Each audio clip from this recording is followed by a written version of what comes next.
John Harper had always known life on Iridia 9 would be quiet. The planet's golden plains stretched endlessly, and the wind carried the faint scent of the wild grasses that grew taller than most humans would expect. It was a peaceful life, away from the crowded colonies and the endless noise of the trading hubs. John liked it that way. He liked the rhythm of the seasons, the way seeds sprouted and grew under his careful attention, and the satisfaction of harvesting the fruits of his labor with his own hands. The farm was modest, but it was his life, and he had built it from nothing over the past 20 years. When he posted the advertisement for farm workers, he expected maybe a few human settlers who were tired of life in the cities. He didn't think much of it. He thought they would come, stay for a few weeks or months, and leave when the work became too hard or the isolation too much. That was the way it always worked. But nothing in John Harper's life had prepared him for the visitors that arrived one afternoon, just as the twin suns were beginning their slow descent toward the horizon. They arrived silently, almost gracefully. 5 beings stepped down from a small transport pod, their forms tall and slender. At first, John thought they might be human tourists in some elaborate costume. But as they drew closer, he realized his mistake. Their skin had a faint luminescent glow, like the light of distant stars, and their eyes were shades of violet and silver that shimmered unnaturally. They moved with a quiet elegance, and despite their sorrowful expressions, they carried themselves with a dignity that immediately commanded attention. John approached them cautiously, hands raised in greeting. "Hello," he said. "I'm John Harper. You're the ones who replied to the farm worker ad." "Shelter," he repeated. I'm just a farmer. I don't have much, but you can stay for a while if you need." I didn't expect 5 people to answer the ad, though. Most responses are just a few words, maybe 1 or 2 settlers at most. Their expressions were unreadable to John, but he could feel the weight of their experiences pressing down through the calm that they tried to maintain. "We do not require much," the second one said. "We need a place to survive, a temporary refuge." He had lived alone for so long, but he had always believed in helping those in need. Despite the strangeness of their appearance, he nodded. "All right," he said. "You can stay. I have space in the old barn and I can set up sleeping quarters. You'll have food, water, and the fields if you want to work. I don't know if you can do farming, but it's not dangerous." Most of the time. Over the next few days, John observed their abilities with a mixture of awe and suspicion. At first, he simply noticed that they were unusually quick learners. They adapted to human tools effortlessly, working alongside him without complaint. But soon, he realized it went beyond simple adaptability. They were studying the land, analyzing the soil, noticing patterns in the weather that even he had missed. They suggested changes to irrigation schedules, crop rotation, and planting patterns. At first, John resisted. He had farmed these lands for years and believed he knew what was best. Yet when he followed their suggestions, he noticed improvements almost immediately. Crops grew faster, and yields improved. It became clear to John that they were not ordinary workers. Each movement they made, each suggestion they offered, carried precision and intelligence that seemed almost alien. Yet they were also careful, respectful of his boundaries, and never imposed their will. They worked alongside him, sometimes silently observing, other times offering guidance in soft, melodic voices that seemed to blend with the wind. Evenings were quieter. John would often find them sitting near the edge of the fields, gazing at the twin suns as they dipped below the horizon. They never spoke much about themselves, except for fragments that slipped in carefully. They had lost families, they said, but never spoke of how or why. They spoke of distant worlds in vague terms, of cities that floated among the stars, of conflicts and losses that humans could scarcely imagine. Yet, despite the sadness that clung to them, there was a resilience in their presence, an unspoken strength that John could feel in the bones of the earth beneath his feet. One night, as John returned from checking on the irrigation systems, he saw one of the widows. He had started to think of them as widows, though he had no right, standing on a small rise near the farmhouse, looking up at the stars. "They are beautiful," she murmured, her voice almost lost in the wind. "But they are silent witnesses. We have seen too many worlds fall to dust." And yet there was something else. He couldn't place it at first, but he began to notice subtle signs of their capabilities beyond mere farming. They were observing more than crops. They watched the sky as if reading patterns in the stars.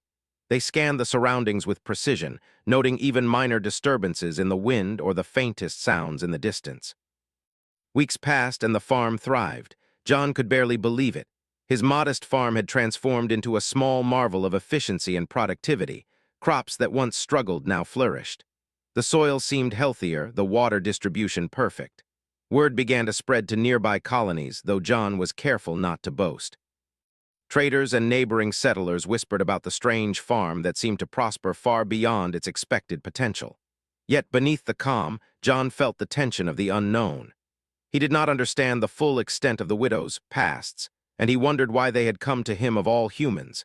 Had they chosen him randomly, or was there a reason that he could not see? He began to prepare for possibilities, subtly reinforcing fences, ensuring water reserves were plentiful, and reviewing basic security protocols he had long ignored. He didn't want to alarm them, but he felt the creeping instinct that survival required preparation. Then, one evening, the first signs of external interest became clear. A small scout ship appeared near the edge of the farm's property, cloaked but not invisible. The widows noticed it immediately, their attention sharp, movements precise. John could see them exchange subtle gestures, communicating without words. When the scout ship left without incident, John asked, hesitantly, "Did you see them?" "Not fully, but for now we endure."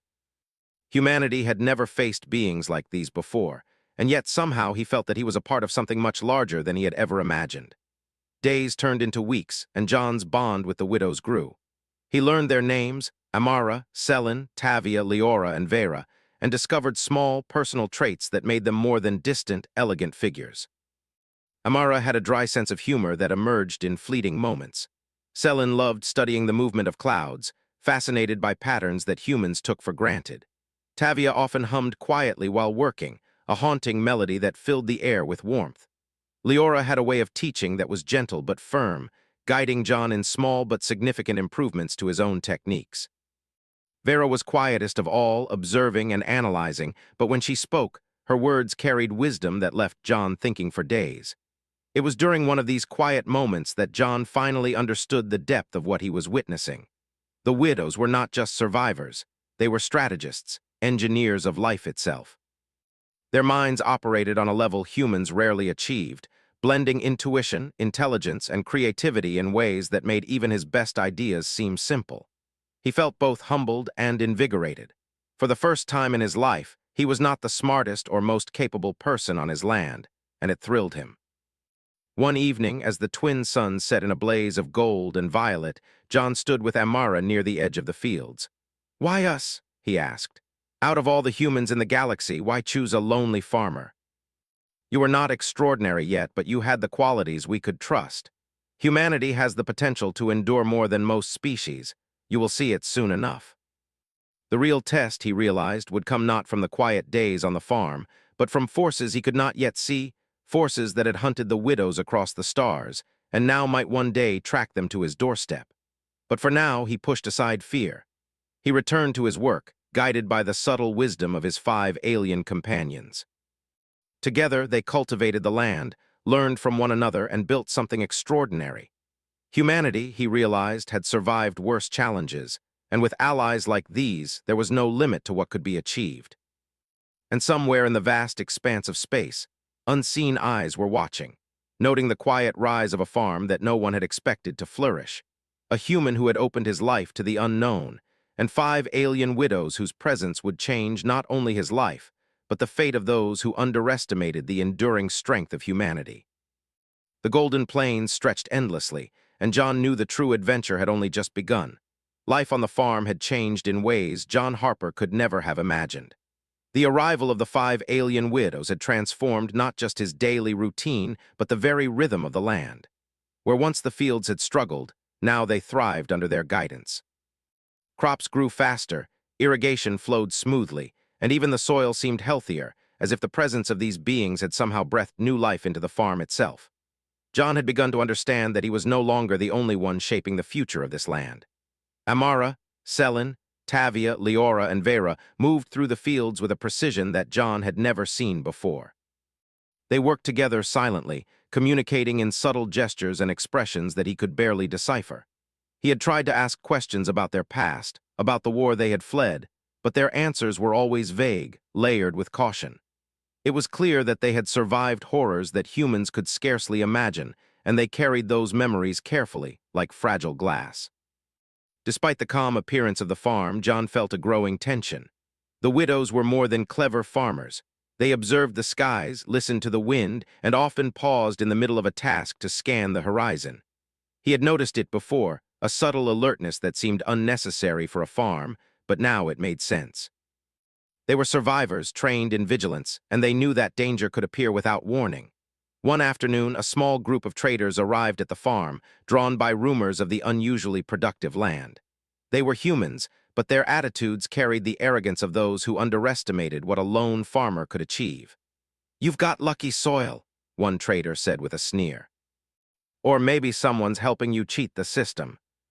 The traders listened, confused, and then began to realize that the improvements were not luck. They were the result of intelligence and hard work. By evening, the traders had left, muttering among themselves. John was both proud and unsettled, pride for the work that had been accomplished and unease for the recognition it had brought. He knew that success could draw attention, and attention could bring problems he was not ready to face. The real test came one night when the air shimmered with the faint glow of an approaching scout ship. John had been checking the fences when he noticed the lights, barely visible against the night sky. The widows sensed it instantly. Their reactions were calm but precise. Tavia signaled with a slight tilt of her head, and within moments, the team had positioned themselves strategically around the farm. John watched in awe as the widows moved, orchestrating defenses that relied on their knowledge of the terrain and their understanding of human technology. The scout ship passed, apparently unaware of the trap they had set, but the tension remained. "They are testing us," Vera said softly, her eyes reflecting the starlight. "They watch for weakness, we must be ready." And he, a simple human farmer, had been drawn into something far larger than himself. Over the following weeks, John began to understand the depth of the widows' skills. They were not warriors, at least not in the conventional sense, but their intelligence was tactical and strategic. They analyzed patterns, predicted outcomes, and optimized resources with a skill that made John feel both inspired and inadequate. Under their guidance, the farm became more than productive. It became a fortress of efficiency, each element working together to support life, safety, and growth. Yet even as they worked together, John could feel the unspoken tension. The widows did not speak much of their pursuers, the enemies who had driven them from their homes. He could sense fear, but it was tempered by calm resolve. They had survived before, and they would survive again. Still, the reality of what could come weighed heavily on him. One evening, as the twin suns set in a blaze of gold and violet, John and Amara walked along the edge of the fields. "Do you think they will come?" John asked, voice low. "They will," Amara said, her gaze distant. "Those who hunt us do not forget, but you have proven to be adaptable. Humanity has a way of surviving that even we did not expect. That is why we chose you."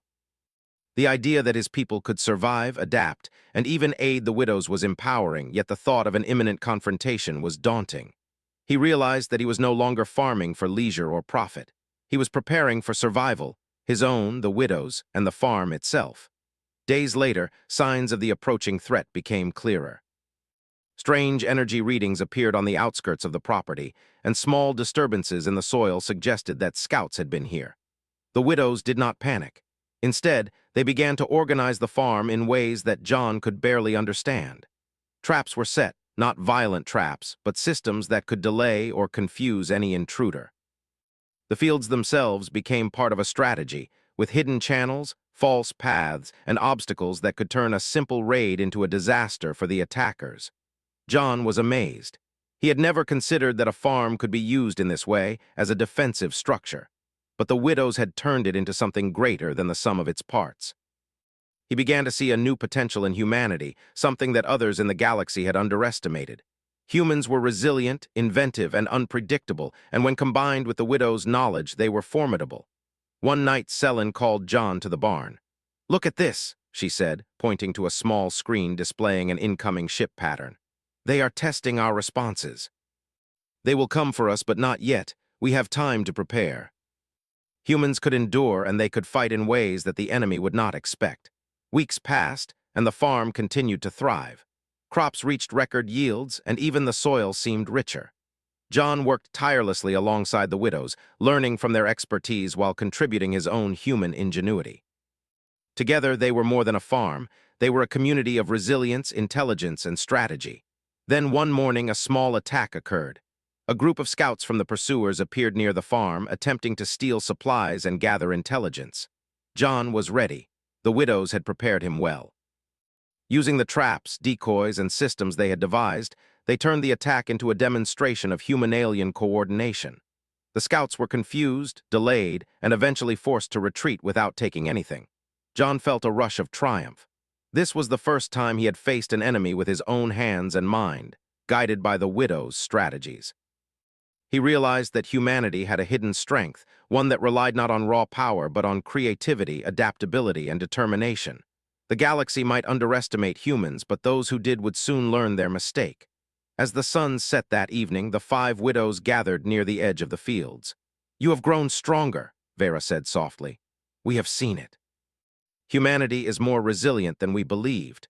That is why we fight alongside you, and that is why we will survive together."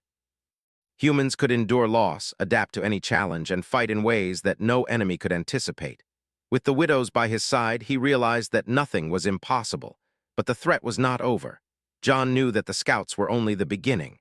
The main force of the pursuers would come, stronger and more determined. Yet he also knew that he and the widows were ready.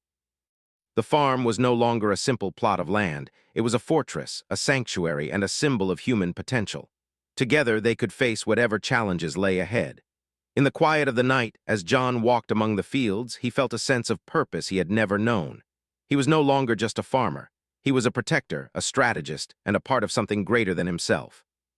The widows had taught him that survival was not about strength alone, but about intelligence, cooperation, and the courage to face the unknown. The stars above Iridia 9 twinkled with distant light, and John knew that the real test was yet to come. But he was ready.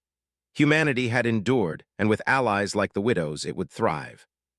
Together, they would face the hunters, overcome the threats, and prove that even the smallest, most isolated farm could stand as a beacon of resilience and ingenuity in a galaxy that had underestimated them. The golden fields swayed gently in the wind, and John smiled. The battle was coming, but for the first time in his life, he felt truly prepared. The widows had not only brought knowledge and skill, had awakened something within him and within humanity itself. The farm would survive. They would survive. And when the galaxy saw what humans were capable of, it would never doubt them again. The golden plains of Iridia 9 were calm under the twin suns, but the peace was fragile. John Harper had learned that calm was only temporary. The scouts that had tested the farm weeks ago were not the real threat. They were merely the harbingers. He knew the main force would come, the ones who had hunted the widows across the stars, the enemies who thought they could destroy them easily. John had spent the past weeks preparing. With the widows, he had transformed the farm into something far greater than a simple homestead. Fences were reinforced, irrigation channels were cleverly modified to act as obstacles, and hidden compartments for supplies dotted the fields. Each building, each row of crops, even the gently swaying grasses, had a purpose in defense. The widows had trained him, taught him tactics he never imagined learning. But more importantly, they had taught him confidence in himself, and in humanity's ability to endure the impossible. The first sign of the approaching hunters came with a low hum in the distance, barely audible over the whispering wind. Vera was the first to notice it, her silver-violet eyes scanning the horizon.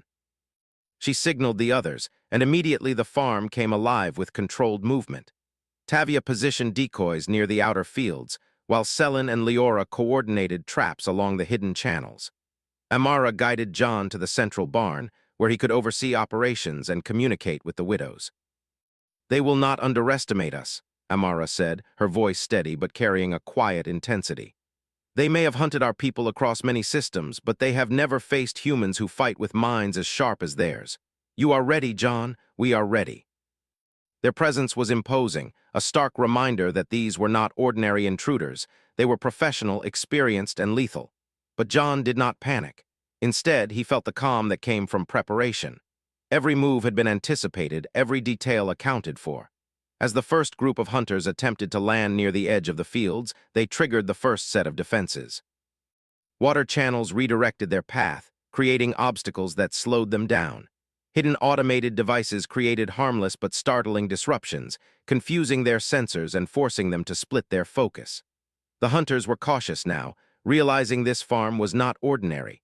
John watched from the barn, coordinating with the widows. "They expect resistance but not strategy," Leora said, her voice precise. "They believe numbers alone will win. That is their first mistake." The crops themselves, planted according to the widow's design, hid small pitfalls and motion sensors that alerted John and his team to every movement. John felt a thrill of adrenaline. This was no longer farming, it was a battle of minds. And for the first time, he realized the truth of Amara's words: humans were unpredictable. The widows could fight with precision, but humans could think in ways no other species anticipated. The hunters attempted to regroup and push forward, but John and the widows were always a step ahead. Tavia had created a system of false paths, leading the hunters into areas where they became entangled with automated obstacles and confusing signals. Selin and Vera monitored the perimeter, predicting movements before they happened.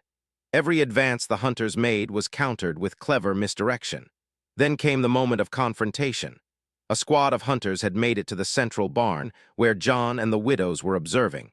They expected easy dominance, but instead they were met with a coordinated strike. The widows did not fight with weapons, but with intelligence. They used sound, light, and movement to create chaos among the hunters, making them question the positions of their enemies. Every trap was activated with precise timing, and the hunters were forced to retreat from areas they thought secure. John realized the true power of what they had built. The farm itself was a weapon, a tool of strategy, and the combination of human unpredictability and alien intellect created a force the hunters could not anticipate. He moved with confidence, giving commands based on instinct and insight, adjusting tactics in real time. The widows mirrored his decisions, and together they created a symphony of coordinated defense. Hours passed, and the battle continued in this subtle but devastating form. The hunters were strong and skilled, but they were unprepared for the ingenuity of the humans and their alien allies. Slowly, they began to falter, their confidence shaken by the constant surprises and the relentless intelligence behind every move. At one point, John found himself face to face with the leader of the hunters. The being was massive, armored, and exuded authority, yet John did not feel fear. He had seen what could be achieved when humans combined creativity with courage. He moved deliberately, leading the hunter into a trap coordinated with the widows. A series of water channels, false signals, and automated devices forced the leader to retreat, humiliated and unable to regain control. By nightfall, the hunters were in full retreat. They had underestimated not only the widows but humanity itself. John stood in the central barn, looking out over the fields, and realized the magnitude of what they had accomplished. The farm was still intact, the crops untouched, and the invaders gone. The widows gathered around him, their expressions reflecting pride and relief. "You have done more than survive," Amara said. "You have proven the strength of humanity, not through weapons but through thought, courage, and adaptability. That is why we chose to stand with you." He had never imagined that a quiet farm could become the center of such a pivotal moment. He had learned that humans could endure, innovate, and triumph in ways that even the most advanced species could not anticipate. The widows had taught him strategy and observation, but it was his human instinct, creativity, and determination that had completed the defense. In the days that followed, John and the widows worked to repair minor damage and reinforce defenses further. Word of the farm's success began to spread across nearby systems. Traders, settlers, and even some officials visited, curious about the farm that had resisted what many considered an unstoppable force. John welcomed them cautiously, sharing lessons in farming and preparation, but he always emphasized one thing: humanity's true strength was not in tools or technology, but in the mind, in courage, and in the will to endure against impossible odds. Life slowly returned to a rhythm. The farm continued to flourish, the soil richer than ever, the crops stronger and more abundant. The widows integrated more fully into the daily work, teaching John new techniques, sharing insights, and learning from him in return. There was a sense of balance, a harmony between human determination and alien wisdom. One evening, as the twin suns set, John stood with the widows on the highest hill of the farm. The wind carried the scent of ripening crops and the soft hum of distant wildlife. Amara looked at him, eyes reflecting the fading light. "The battle is over for now," she said. "But the galaxy will remember this place, and it will remember humanity. We have shown what is possible when intelligence, courage, and adaptability come together." But with you here, it has become something greater, a symbol, not of power but of resilience. You, John Harper, have proven the value of humans in a way the galaxy cannot ignore. Together, they had defended what was theirs, not with violence alone, but with strategy, courage, and the unpredictable brilliance of human thought. As the night settled over Iridia 9, the farm glowed softly under the light of distant stars. John walked through the fields, each step a reminder of the journey they had endured together. The widows moved beside him, their presence a silent affirmation that humanity was not alone in the galaxy, and that its potential was limitless when guided by courage and intelligence. Somewhere beyond the horizon, the remnants of the hunters retreated into space, carrying the memory of their failure. But John knew they would not return soon, and if they did, he would be ready. Humanity had shown its strength, and with allies like the widows, there was no force in the galaxy that could underestimate them again. The farm had become a legend before it had even fully grown, a small place where humans and aliens worked together, proving that the underestimated could rise above expectation, that intelligence and courage were as mighty as any weapon, and that survival was not merely about strength, but about the will to endure, adapt, and thrive. As John looked at the 5 widows, standing tall in the soft light of the twin moons rising, he knew this was only the beginning. Together, they would continue to cultivate the land, protect it, and teach the galaxy a lesson it would not forget.